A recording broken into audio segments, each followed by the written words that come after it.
علی بھائی جدید مسائل جیسے کرپٹو کرنسی کو کچھ علماء حلال کہتے ہیں، ڈراپ شپنگ کو اور بہت سارے حرام کہتے ہیں، تو ان اجتہادی مسائل میں کس کے فتوے یا رائے؟ السلام، میرا نام عبداللہ شہزاد اور میرے ساتھ میرے بزنس پارٹنر ہے نعمان. تو ہمارا سوال یہ تھا کہ ہم بیسیکلی جو کام کرتے ہیں ابھی کافی چھوٹی سی ایج میں ہم پروفیشنل ٹریڈنگ اور ٹریڈنگ سے ریلیٹڈ جو سروسز ہوتی ہیں وہ پرووائڈ کرتے ہیں گلوبل لیول پہ. تو اللہ کا شکر ہم اس میں کافی زیادہ سکسیزفل رہے ہیں پچھلے 2 سال سے. لیکن ابھی آگے نا ہمیں ایک تھوڑا سا ڈاؤٹ ہونا شروع ہو گیا، جیسے آپ کا ضمیر آپ کو خود ہی سے وہ کرتا ہے. تو ہمارے بزنس کا جو ایک پورشن ہے وہ سروسز سے ریلیٹڈ ہے، جس میں ہمیں کوئی شک نہیں ہے الحمدللہ. لیکن ایک پورشن ہے جس میں لیوریج ٹریڈنگ کا کانسیپٹ آتا ہے، فیوچرز ٹریڈنگ کا کرپٹو کرنسی کے حوالے سے. تو ہم نے اس کے اوپر جو ریسرچ کی تھی اور آپ کی ویڈیوز بھی دیکھی ہم نے ساری، تو جو ہم جن ڈاکٹرائنس پہ ہم پہنچ سکے تھے نا کہ جو لون کا کانسیپٹ ہوتا ہے، یعنی کہ جو انڈیٹڈنس کا سود کا جو کانسیپٹ ہوتا ہے، تو اس میں ہمارے اکارڈنگ وہ نہیں وہ فٹ ہو رہا تھا. مطلب کہ وہ ٹھیک تھا اس کے لحاظ سے دیکھا جائے کہ اس میں سود نہیں تھا. پھر ہم نے اس کے اوپر جو ڈاکٹرائنس ایک اور سرچ کی تھی، سوری مجھے اگر آپ ٹائم دیں جی، اس میں ہمارے پاس کنٹرول ہوتا ہے، ٹھیک ہے، وہ نالج کے تھرو اور وہ سارا، کیونکہ ہم پروفیشنل لیول پہ الحمدللہ کرتے ہیں، ہمارے پاس ٹولز وغیرہ اچھے ہوتے ہیں.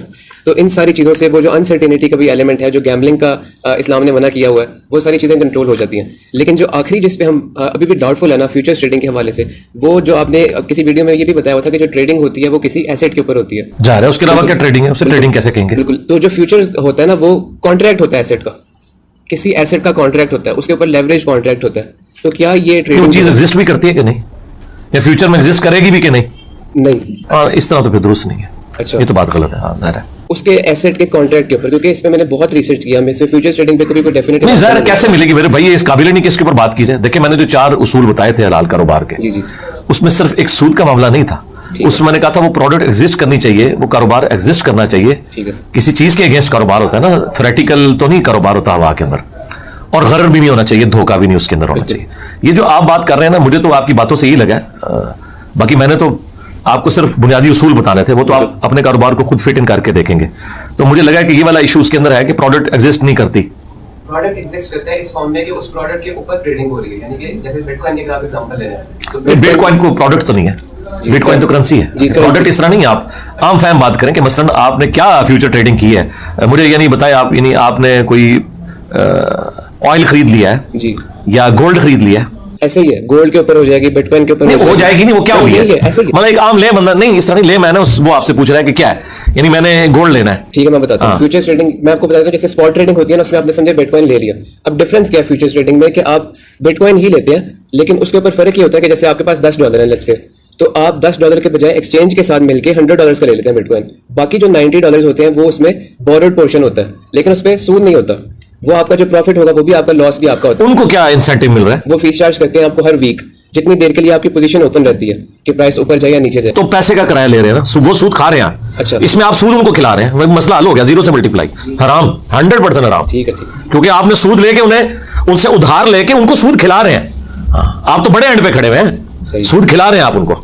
یعنی آپ وہ کام کر رہے ہیں جو بینک کر رہا ہے کہ آپ کو قرضہ دیتا ہے اور پھر آپ سے سود کھاتا ہے. وہ آپ کو قرضہ دے رہے ہیں اور اس سے وہ کرایہ پروڈکٹ کا ہوتا ہے، پیسے کا کرایہ نہیں ہوتا. ختم ہو گیا. علی بھائی جدید مسائل جیسے کرپٹو کرنسی کو کچھ علماء حلال کہتے ہیں، ڈراپ شپنگ کو اور بہت سارے حرام کہتے ہیں، تو ان اجتہادی مسائل میں کس کے فتوے یا رائے؟ فتوے اور رائے کا مسئلہ ہی نہیں میرے بھائی، بالکل واضح چیز ہے. دیکھیں فتوے تو لوگ یہ بھی دے رہے ہیں، سب میرے نبی کے طریقے ہیں. جب کوئی رفع الدین شروع کرتا ہے وہی تبلیغی جماعت اس کی دشمن بن جاتی ہے. سب سے بڑی دشمنی یہ کی ہوئی ہے کہ رائے بنڈ میں 2 مسجدیں بنائی ہوئی ہیں صرف اتنے سے فاصلے میں. یہ بیرون کی مسجد ہے، یہ اندرون کی. یار یہ دنیا کی تاریخ میں کبھی اتنی بڑی بدعت ہوئی ہے کہ باہر سے آنے والے مسلمان اس مسجد میں نماز پڑھیں اور پاکستان کے مسلمان اس مسجد میں پڑھیں. کیوں؟ انہوں نے بغیر رفع دین کے پڑھنا ہے اور آمین آہستہ کہنی ہے. انہوں نے چونکہ عرب کے مسلمان ہیں تبلیغی جماعت کے، انہوں نے اونچی آمین کہنی ہے کہ ہمارے لوگ بھی رفع دین شروع نہ کر دیں. یہ حرکت کبھی سعودیہ والوں نے کی ہے کہ انفی جو ہے الگ نماز پڑھیں کہ ہمارے لوگ رفع دین چھوڑ ہی نہ دیں؟ سارے اکٹھے پڑھتے ہیں نا. یہ کیوں بدعت کی ہوئی ہے رائے بنڈ کے اندر؟ بدعت کبریٰ ہے، یہ امت کی جمعیت کو توڑنے والی چیز ہے. تو یہ اس طرح کے اجتہاد کون سے اجتہاد ہے؟ اب رہ گیا یہ مسئلہ، میں نے پہلے بھی بتایا کہ آپ کو بھی اللہ نے عقل دی ہے نا. ایک بندہ کوئی بات بیان کرتا ہے، آپ اس کے دلائل دیکھیں، اس کو کاؤنٹر ویریفائی کریں. دوسرے کے بھی دلائل دیکھیں، کاؤنٹر ویریفائی کریں گے کس نے آیت اور حدیث پیش کی اور کس نے صرف ایک سطحی بات کر دی. اب 2 بندے سطحی باتیں کر کے سائڈ پہ ہو جائیں اور میں قرآن و حدیث پیش کر رہا ہوں اور آپ کے 3 رائے ہو گئی ہیں، یہ تو بڑی سخت زیادتی ہے یار.